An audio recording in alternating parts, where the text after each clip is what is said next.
Mehsana ટાઉનમાં શોભાસણ road Alif સોસાયટીના રહેણાંક મકાનમાંથી વિદેશી દારૂની બોટલ નંગ 1906 જેની કિંમત રૂપિયા 6,51,984 નો મુદ્દામાલ પોલીસે ઝડપી પાડ્યો છે. પોલીસ મહાનિરીક્ષક વીરેન્દ્રસિંહ યાદવ ગાંધીનગર રેન્જ ગાંધીનગરના તથા પોલીસ અધિક્ષક હિમાંશુ સોલંકી મહેસાણા જિલ્લામાં પ્રોહિબિશનના વધુમાં વધુ કેસો કરવા એલસીબી પોલીસ ઇન્સ્પેક્ટર એનઆર વાઘેલાનાઓએ સૂચન કર્યું હતું. જે સૂચનના આધારે પોલીસ ઇન્સ્પેક્ટર એનઆર વાઘેલાનાઓના જિલ્લામાં સતત પેટ્રોલિંગ રાખી મહેસાણા જિલ્લામાં પ્રોહિબિશનની પ્રવૃત્તિ સામે સંકળાયેલા બુટલેગરો પર વોચ રાખી અને વધુમાં વધુ બાતમી મેળવીને કેસ કરવા અંગેની કામગીરી હાથ ધરી છે. જંગીની કામગીરીમાં એલસીબી સ્ટાફના માણસો મહેસાણા ટાઉનમાં પેટ્રોલિંગમાં હતા અને તે દરમિયાન મળેલી બાતમીના આધારે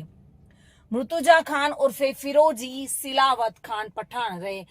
32 અલીફ સોસાયટી કસ્બા સુભાષા રોડ પાણીની ટાંકી પાસે તાલુકો જિલ્લો મહેસાણા વાળાના રહેણાંકના ઘરમાંથી ભારતીય બનાવટની અલગ અલગ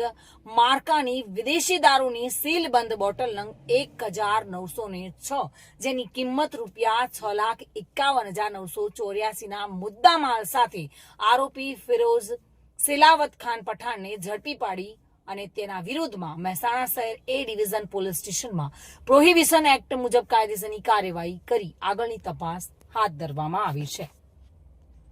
ભાવિન ભાવસાર સાથે bureau report, today Gujarati news.